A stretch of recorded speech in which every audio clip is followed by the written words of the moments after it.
Structures. जैसा कि हम जानते हैं हमारा एक शॉर्ट वीडियो सीरीज चल रही, ठीक है। शॉर्ट वीडियो सीरीज में क्या कर रहे हैं हम लोग, छोटे छोटे वीडियोस बनाते हैं 2-2 मिनट के। ज़्यादा लंबा वीडियो स्टूडेंट देख नहीं पाते, देख भी लेते हैं लेकिन कैसे टाइम है आज के समय में, वो सोचते हैं कि छोटा सा वीडियो देख लिया जाए। लेकिन ये बात हमेशा ध्यान रखना, there is no shortcut of success. ज़िंदगी में सफलता का कोई शॉर्टकट नहीं है। जब भी आपको सफल होना है तो आपको एक लंबा रास्ता तय करना पड़ता है।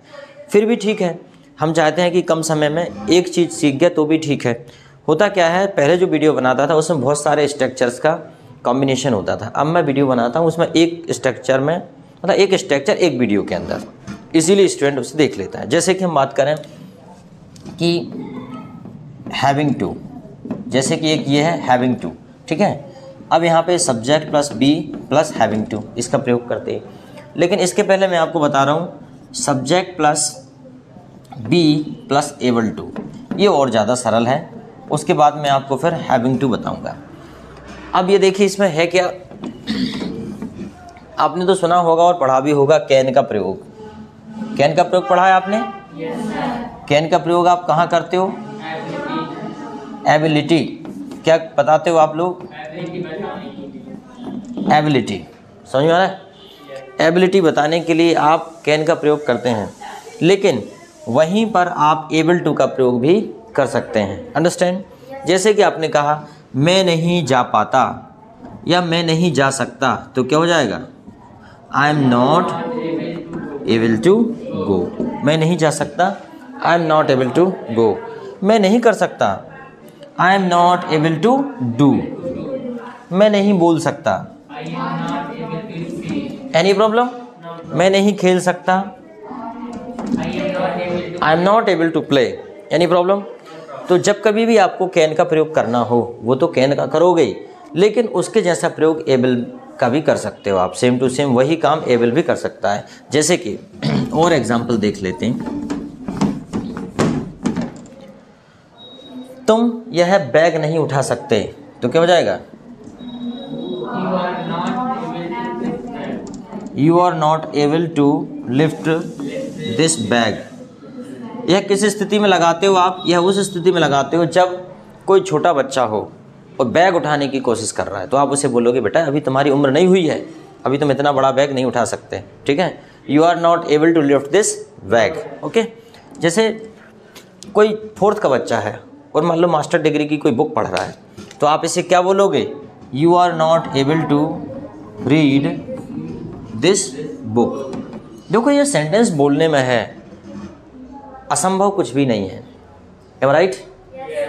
हो सकता है 4th का बच्चा मास्टर डिग्री की किताब पढ़ ले, पढ़ने की तो बात है, पढ़ भी सकता है, ठीक है। मान लो छोटा बच्चा जिद कर रहा है कि मैं कार चलाऊंगा, तो आप क्या बोलेंगे? You are not able to drive the car, क्योंकि यहाँ वो योग्य नहीं है। क्यों नहीं है? क्योंकि कार चलाने की जो उम्र है वो 18 साल है। 18 के बाद ही आपका लाइसेंस इशू होता है, उसके बाद ही आप कार चला सकते हैं। वो अलग बात है कि आजकल के छोटे छोटे बच्चे बाइक लेके घूमते रहते हैं, तो जहाँ योग्यता की बात होती, जैसे आपका विषय है आर्ट और आप कह रहे हैं कि मैं डॉक्टर बनना चाहता हूँ, तो मैं क्या बोलूँगा? You are not able to become doctor. You are not able to become doctor, am I right? मान लीजिए कोई व्यक्ति हैंडीकैप है, विकलांग है, और वो कहता है कि मैं एयरफोर्स में जाऊँगा, ठीक है, तो मैं क्या बोलूँगा?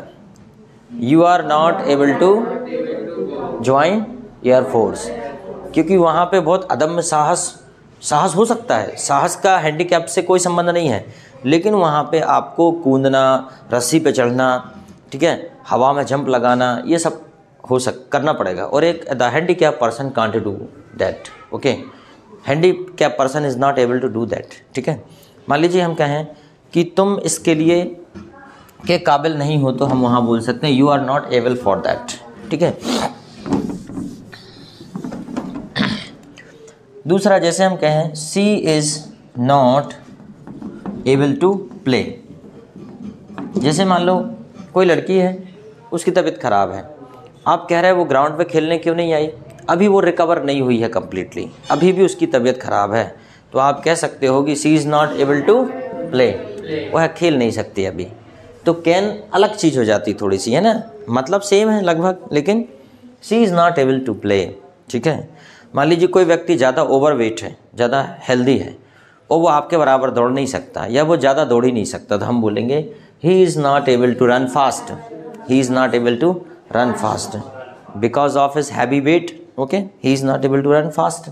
ओके, यहाँ पे एक बात और होती है कि एक अच्छी सुविधा ये है कि आप फ्यूचर का भी प्रयोग कर सकते हो और पास्ट का भी कर सकते हो। इसमें देखो, जैसे कि he was not able to dance, हमने बोला कि वह डांस करने के लायक नहीं था। He was not able to dance, मान लो वह वीक था या उसे चक्कर आ गया था, फीलिंग गिडी, और ही वॉज वीक और he was suffering from fever, you say he was not able to dance. लोग कहते हैं उसने डांस क्यों नहीं किया, तो आप क्या बोलोगे, he was not able to dance, वो तो डांस करने के लायक ही नहीं था। अंडरस्टैंड। चलो दूसरा और भी, क्या तुम आ सकोगे, क्या तुम आ सकोगे, मान लो मैं पूछता हूँ क्या तुम आओगे, तो अलग बात है, मैं बोलूँगा क्या तुम आ सकोगे। देखो, क्या तुम आ सकोगे, ये थोड़ी सी अलग बात हो जाएगी, तो क्या हो जाएगा, will you be able to come, क्या तुम आ सकोगे, will you be able to come, क्या तुम खेल सकोगे, क्या तुम मेरी मदद कर पाओगे, हेल्प मी, कर सकोगे या कर पाओगे, will you be able to help me. कुछ लोग ऐसे होते हैं आपसे बड़े बड़े कमिटमेंट करते हैं, बड़े बड़े वादे करते हैं, तो आप उनसे श्योर कर लेते हो कि क्या आप ऐसा कर पाओगे, will you be able to help me, will you be able to come with me, will you be able to give me money on time, will you be able to solve the question paper, कर पाओगे, will you be able to qualify the exam, will you be able to win the match, will you be able to defeat him, क्या उसे हरा पाओगे। ठीक है, आपने जैसे कहा कि मुझे खली से युद्ध करना है, मतलब शिवम कह रहा है मुझे खली से युद्ध करना है, जानते हो खली, द ग्रेट खली, कौन है ग्रेट खली, फाइटर है, WWE पहलवान है ना, तो ये करेगा तो वो तो इसको ऐसे इसको पकड़ के ऐसे उठा देगा और पब्लिक को दिखा देगा, ये देखो मुझसे फाइट करने आया है, राइट। दैट्स वाई हम कहेंगे will you be able to fight with Khali या will you be able to defeat him, क्या उसे हरा पाओगे, तो ये एबल टू का प्रयोग हो गया। समझ में आया आपको। अब जब क्वेश्चन करते हैं तो आर यू से पूछते हैं, ठीक है, are you able to dance, और भी पूछ सकते हो, are you able to dance, yes I am able to dance, are you able to walk, जैसे डॉक्टर के यहाँ से किसी की छुट्टी हुई हॉस्पिटल से और दो लोग उसको पकड़ के चला रहे हैं, तो फिर उससे पूछ रहे हैं are you able to walk, क्या खुद चल सकते हो, वो बोला हाँ ठीक है, leave me alone, I am able to walk, मैं चल सकता हूँ। ठीक है, जैसा आपने देखा होगा अपने यहाँ जब शादी होती तो दुल्हन को ले जाती हैं 4-4 लड़कियाँ पकड़ के, ऐसा ले जाती हैं जैसे उसका टीका लगवाने ले जा रही वैक्सीनेशन सेंटर। ठीक है, और वो बढ़िया दुल्हन एक्चुअली इसलिए पकड़ती, दुल्हन का काम रहता है लहंगे को पकड़ना, दुल्हन बस लहंगा पकड़ लेती चलती है और बाकी लड़कियां उसको दोनों साइड से संभाले रहती हैं। ठीक है, वो इसलिए नहीं कि दुल्हन चल नहीं सकती, वो इसलिए कि लड़कियों को भी स्टेज पे जाने मिल जाता है उसी के साथ में, ऐसे तो कोई जाने नहीं देगा, फिर वहाँ तो फिर और भी कार्यक्रम रहते हैं। फिर मैंने देखा है अक्सर जो दुल्हन की सहेलियाँ रहती हैं, वो जैसे कोई बाल इधर लटक रहा है, दुल्हन की चोटी बाल एक इधर कर देगी, दूसरी आके फिर से उधर ही कर देगी, फिर एक ज़्यादा होशियार आएगी, बोलो हटो हटो हटो हटो, एक रुमाल निकालेगी, फिर ऐसे करके पूरा रुमाल चला देगी, उससे कोई ज़्यादा बदलाव नहीं आता, सब अपने अपने मन का कर लेते हैं। फिर दूसरे करो हटो हटो हटो हटो, बिंदी निकालेगी फिर से लगा देगी। कुछ कुछ कलाकारी ऐसी होती रहती है कि नहीं होती रहती है। वो जो सहेलियाँ रहती हैं ना, वो they become very over smart, they show themselves, their superiority, their speciality, their importance, okay, what is their role in that marriage, वो बताती हैं उनकी क्या भूमिका उस शादी में, ऐसा लगता है वही सबसे महत्वपूर्ण है। ठीक है, तो यहाँ पे समझ में आया, are you able to speak English, are you able to drive car, हाँ एबल हो आप लोग, 18 से ऊपर के हो गए, योग्य तो हो, पर कोई चलाने नहीं देगा वो अलग बात है ना। Are you able to drive car, yes, are you able to speak English, yes, ठीक है ना। चलो इज, अब जैसे कोई थर्ड पर्सन की बात करें तो इज शी या is he, is your brother, is your brother able to speak English.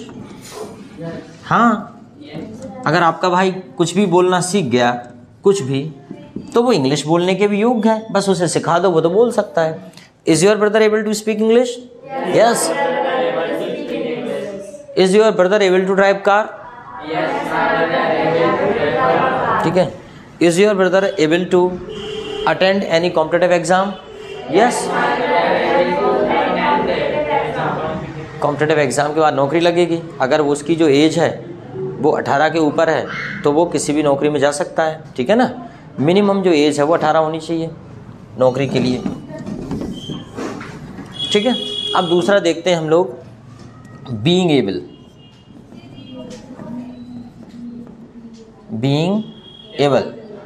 Being able to, ठीक है, यहाँ पे सब्जेक्ट प्लस बी लगा देंगे। ठीक है, बी का मतलब जानते हो क्या होता है? बी का मतलब होता है be is equal to is, am, are, was, will be और शैल बी। जहाँ कहीं भी वी लगा देते हैं उसके ये मतलब होते हैं is, am, are, was, were, will be, shall be. और वी के थर्ड फॉर्म होते हैं बी, फर्स्ट फॉर्म हो जाएगा बी और सेकंड फॉर्म हो जाएगा बीन और थर्ड फॉर्म भी हो जाएगा बीन और आईएनजी फॉर्म क्या हो जाएगा? Being. Any problem? Be, been, been. ठीक है, ये बी मतलब होना। Any problem? चलो ठीक है, तो अब हम देखते हैं बीइंग एबल टू। इसका मतलब होता है पा रहा है, पा रही है। ठीक है, पा रहा है, पा रही है, पा रहे हैं। ठीक है, जैसे कि मैं नहीं बोल पा रहा हूँ, मैं आपसे बार बार कह रहा हूँ कि बोलिए, आप कह रहे हैं सर मैं नहीं बोल पा रहा हूँ, तो क्या बोलेंगे? I am not being able to speak. मैं नहीं बोल पा रहा हूँ, I am not being able to speak. मैं नहीं बोल पा रहा हूँ, टू स्पीक। मैं खड़ा नहीं हो पा रहा हूँ, स्टैंड। कई बार किसी को वीकनेस है, तबीयत खराब है, तो वो कहता है sir I am not being able to stand. मैं आपकी मदद नहीं कर पा रहा हूँ। कुछ लोग रहते हैं ना, खुद जानबूझ के मदद नहीं करते और ऊपर से बड़ी सहानुभूति दिखाते हैं ना, मैं मदद नहीं कर पा रहा हूँ, मन तो बहुत है लेकिन क्या करूँ, मदद नहीं कर पा रहा हूँ आपकी, मुझे बड़ा खेद है। वो करना वरना है ही नहीं। ठीक है, पर आपको अच्छा लगे ताकि वो ऐसा आपको सिंपैथी दिखाते हैं, show their sympathy. I am not able to help you. मैं आपसे शादी नहीं कर पा रहा हूँ, I am not being able to marry you. शादी वादी करना नहीं रहता, पर ऐसी बातें करेंगे यार मैं तुमसे शादी नहीं कर। अब तो भगवान से प्रार्थना है अगले जन्म में तुम ही मिलो, है ना। अब इस जन्म में नहीं मिल पाई या नहीं मिल पाया कोई बात नहीं, करना है ही नहीं है, क्योंकि कोई अच्छा ऑप्शन मिल गया आदमी को, है ना। भाई सीधी बात है, आप दुकान पे कुछ खरीदने गए हो और अच्छा मिल गया उससे बेटर, तो आप क्या करोगे? वही खरीदोगे। हालांकि यहाँ भावनात्मक बातें हैं, हम कपड़े की तरह इंसानों को नहीं बदलते, but even then in reality और सेंटेंस तो उस टाइप का हम बना रहे हैं एंटरटेनमेंट के लिए, that I am not being able to marry you. मैं आपसे शादी नहीं कर पा रहा हूँ। ठीक है, मैं आपकी समस्या नहीं समझ पा रहा हूँ, तो क्या बोलेंगे? I am not being able to understand your problem. I am not being able to understand your problem. मैं आपकी समस्या नहीं समझ पा रहा हूँ। ठीक है, मैं आपकी समस्या का समाधान भी नहीं कर पा रहा हूँ, तो क्या बोलेंगे? I am not being able to solve your problem. Any problem? I am not being able to. ठीक है, फिर जैसे दूसरे से भी कहते हैं हम लोग कि तुम मेरी समस्या नहीं समझ पा रहे हो, तो फिर क्या बोलेंगे? You are not being able to understand my problem. You are not being able to understand my problem. You are not being able to understand my problem. तुम मेरी समस्या नहीं समझ पा रहे हो। You are not being able to understand my problem. ठीक है, तुम मेरी मदद नहीं कर पा रहे हो। मैं जा पा रहा था, क्या हो जाएगा? Go. I was being able to आएगा, I was being able to go. ठीक है, अब पास्ट में भी कर सकते हो, मैं आपकी मदद कर पा रहा था, मैं आपकी मदद नहीं कर पा रहा था। ठीक है, मैं आपसे मिल पा रहा था, मैं आपसे नहीं मिल पा रहा था। जैसे कि आपने कहा कि आपने कॉल किया था, फिर आप आए क्यों नहीं? तो कह सकते हैं मैं आपसे नहीं मिल पा रहा था, बिकॉज शॉर्टेज ऑफ टाइम। या कह सकते हैं I was not able to meet you due to the shortage of time, या I had no time to meet you. ठीक है, तो बोलने के बहुत से तरीके होते हैं। जैसे आप किसी को अपने घर पे इनवाइट करते हो तो आप ये भी बोलते हैं कभी मेरे घर आइए, कभी आप जब इनफॉर्मल रिलेशन होते हैं फिर आप सीधा बोलते कभी आओ फिर, है ना। नहीं तो हम बोलते हैं कभी मेरे घर तशरीफ़ लाइए, कभी मेरे घर पधारिए, कभी मेरे घर में आपके चरण लेके आइए। तो ये आदमी से कहने का मतलब ये थोड़ी कि आदमी ने चरण भेज दिए, ले चरण भेज दिए घर में, ओके। तो ऐसा हम बोलते हैं कभी चरण लेके आइए, मेरा घर पवित्र हो जाएगा। ठीक है, तो ऐसा लोग अति संयुक्तिपूर्ण जो है, एग्जैजरेट द फैक्ट, जैसे कहते हैं ना, तथ्यों को बढ़ा चढ़ा के बोलना, या एग्जैजरेट द मैटर को बढ़ा चढ़ा के बोलना। समझ में आ गया? Able to. अब आपसे पूछता हूँ, ठीक है, are you being able to speak? I am being able to speak. क्या आप अंग्रेजी बोल पा रहे हैं? Are you being able to speak English? Yes. My question is are you being able to speak English? Are you being able to speak English? Yes, I am being able to speak English. Are you being able to help the poor? Yes, I am being able to help the poor. Are you being able to dance? Yes, I am being able to dance. Are you being able to practice? Yes, I am being able to. क्या आप अपना अभ्यास कर पा रहे हो? Yes. I am being able to my practice. Are you being able to earn money? Yes, I am being able to. I am being able to earn money. Any problem? No problem. समझ में आ रहा है? Yes. Who is being able to earning money in your family? Who is being able to earn money in your family? My father is able to. मैंने पूछा है आपके परिवार में कौन पैसे कमा पा रहा है? My father is being able to earn money in my family. ठीक है। Are you being able to study properly? क्या आप ठीक से पढ़ाई कर पा रहे हो? Are you being able to study properly? Yes. Yes, I am being able to study properly. कोई डिफ़िकल्टीज़ है being able to में? मुझे लगता है कोई डिफ़िकल्टीज़ नहीं है। Very simple, being able to। ठीक है। जैसा कि हमने हैविंग के बारे में खूब पढ़ा, हैविंग, ठीक है। हैविंग होता है, हैव, पहले बात करें हैव की। हैव का मतलब तो क्या होता है? पास है, ठीक है। उसके बाद हैव टू का मतलब क्या होता है? पढ़ता है, ठीक है। उसके बाद हैविंग, हैविंग टू, इसका मतलब है पढ़ रहा है, पढ़ रहा है। थोड़ा सा यहाँ चेंज हो जाता है, हेल्पिंग वर्ब लग जाती है, ठीक है। जैसे कि बी लग जाता है प्लस बी, है ना, यहाँ बी लग जाता है प्लस हैविंग टू, पढ़ रहा है। हैव टू में डायरेक्ट सब्जेक्ट लगता है, हैव में तो डायरेक्ट पास है, ठीक है। उसके बाद आज मैं अभी बता रहा हूँ आपको have, having plus V3, having plus V3, ये मैंने किसी भी लास्ट वीडियो में नहीं बताया आपको। ऐसे बहुत सारे वीडियोस बना दिए हैं, पर एक नई वीडियो सीरीज़ है, इसमें मैंने आपको नहीं बताया। हैविंग प्लस V3, इसका मतलब क्या होता है? हैविंग प्लस V3, जैसे कि हम कहते हैं कोई भी एक काम करने के बाद जब हम दूसरा काम प्रारंभ करते हैं, या एक काम समाप्त होने के बाद जब दूसरा काम प्रारंभ होता है, वैसी स्थिति में हम हैविंग प्लस वर्ब थर्ड का प्रयोग करते हैं। अक्सर ऐसा बोलने में आता है, खाना खाकर वह स्कूल चला गया, पानी पीकर मैंने बाहर देखा, ठीक है। टीवी चालू करके वह देखने लगा, ठीक है।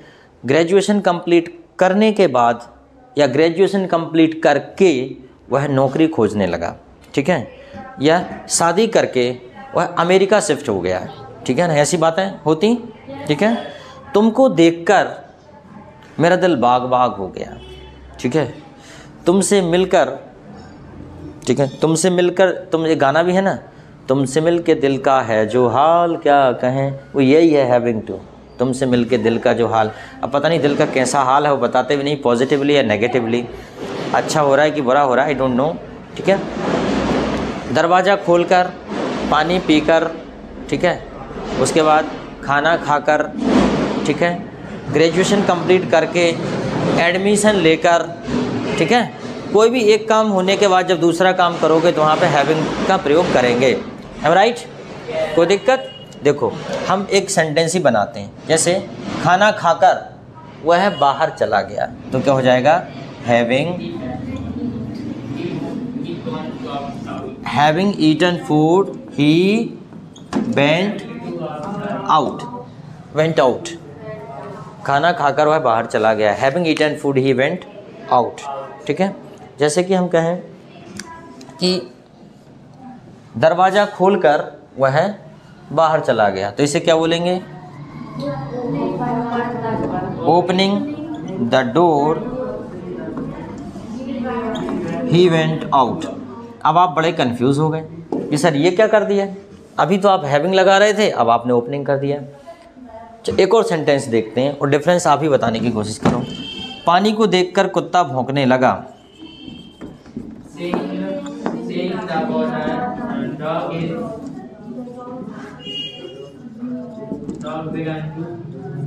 बार्क। कुछ समझ में आया? यहाँ हैविंग क्यों लगाया? चलो एक और सेंटेंस बोलते हैं, ठीक है। ग्रेजुएशन कंप्लीट करके उसकी नौकरी लग गई या उसने नौकरी लगाई, ठीक है। हैविंग, थोड़ा यार दरअसल क्या रहता है, having completed graduation he got job. थोड़ा सा मैं लिखने में असहज इसलिए होता है, स्कूल में लिखता हूँ चौक से और यहाँ लिखता हूँ मार्कर से, थोड़ा ये चिकना है वो बड़ा खुरदरा है, दोनों में बहुत डिफरेंस, उसमें ताकत लगती है लिखने में, वो दबा के लिखना पड़ता है, और इसे लाइटली लिखते हैं, चलाते हैं। खैर ये तो मेरे बहाने हैं, है ना।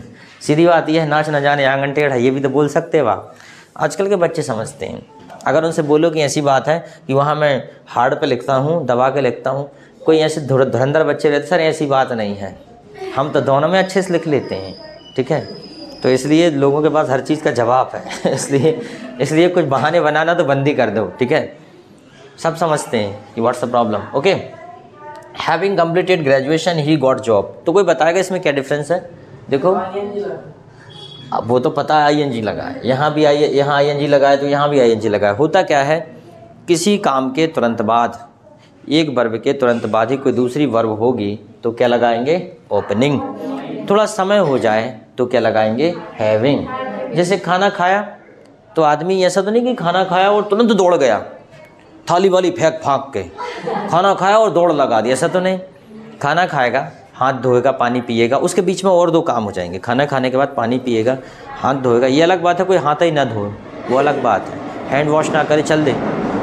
इसी प्रकार लेकिन ओपनिंग द डोर, दरवाज़ा खोलने के बाद ऐसा नहीं है दरवाज़ा खोल के फिर आदमी हाथ धो रहा है और पानी पी रहा है फिर जाएगा कि पहले खोल दूँ फिर आराम से निकलूँगा, ऐसा तो नहीं। जब ये जल्दी में काम हो जाएगा, अब जैसे पानी को देखकर कुत्ता भौंकने लगा, तो ऐसा तो नहीं कि कुत्ता पानी को देख के थोड़ी देर विचार करे कि भौंकना है कि नहीं भौंकना है, ठीक है। लेकिन उसे पता है, जब उसे पानी को देख रहा है उसे पता है उस पानी में एक उसके जैसा कल्लू एक और दिख रहा है उसको वहाँ पे, कल्लू, शेरू, भूरा, हमारे यहाँ कुत्ते के यही नाम होते हैं हमारे यहाँ पे। तो उसे वैसे उसके जैसा एक फ्रेंड और पानी में दिख रहा है। जब कुत्ते का दिमाग, आईना अगर कुत्ते को दिखा दो तो आईने से ही लड़ पड़ता है वो तो, ठीक है। तो विचार नहीं करेगा ना, देखेगा और सीधा भौंकना स्टार्ट कर देगा, ठीक है। पानी को देखकर कुत्ता भौंकने लगा। अब ग्रेजुएशन कंप्लीट करेगा और आदमी तुरंत जॉब तो लग नहीं जाएगी कि जैसे ग्रेजुएशन हुई आज कंप्लीट और सीधा दौड़ के गया और नौकरी, ऐसा तो नहीं। ग्रेजुएशन कंप्लीट होगी, कुछ समय लगेगा, फॉर्म वार्म डालेगा, ठीक है। उसके बाद इंटरव्यू देगा, एग्ज़ाम देगा, जो भी होगा वो सब देगा, उसके बाद he will get job. Understand? Any problem? चलो ठीक है, तो आज के लिए ये दो काफ़ी हैं, कुछ और